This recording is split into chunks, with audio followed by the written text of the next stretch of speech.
कि election commission जो मौजूदा हालत में है वो नहीं चल सकती। इलेक्शन कमीशन को मसीहत मजमूई इस्तीफा देना चाहिए, क्योंकि उसके बगैर और कोई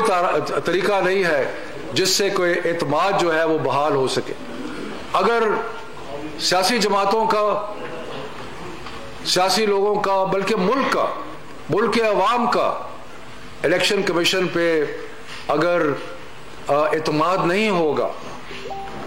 अगर इलेक्शन कमीशन के फैसलों को देखा जाएगा एक ऐसी नज़र से कि जिससे लगे कि ये इलेक्शन कमीशन के फैसले ठीक नहीं है, तो फिर उसका कोई चारा नहीं है सिवाय इसके कि इलेक्शन कमीशन जो है वो, ये जो मौजूदा इलेक्शन कमीशन है, ये अपने जिम्मेदारियों से दस्तबरदार हो और ये इस्तीफा दे। वही एक तरीका है जिससे एक नया इलेक्शन कमीशन बने और एक ऐसा इलेक्शन कमीशन जिस पे एतमाद हो।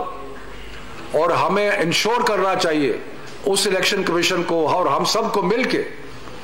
कि जो भी आइंदा इलेक्शन हो वो शफाफ हो और उस पे कोई आवाज ना उठे, उस पे कोई, तो ये चीज फिर इस चीज का अदा करते हैं कि ये प्राइम मिनिस्टर इमरान खान, जिन्होंने, अगर आप उनकी तारीख देखें तो उन्होंने जिस वक्त वो क्रिकेट खेल रहे थे उस जमाने से न्यूट्रल एम्पायर्स को कौन लेके आया? Prime minister Imran Khan. और अब भी हम हर लिहाज से ये चाहते हैं कि जो इलेक्शन कमीशन है वो एक न्यूट्रल एम्पायर का किरदार अदा करे, जो कि वो किरदार अदा नहीं कर रहा। तो इसलिए और इसके अलावा और कोई चारा नहीं है कि वो रिजाइन करे। और ख़ास तौर पे इसलिए कि सुप्रीम कोर्ट की रूलिंग जो थी उसमें एक बाकायदा एक मौका दिया गया था इलेक्शन कमीशन को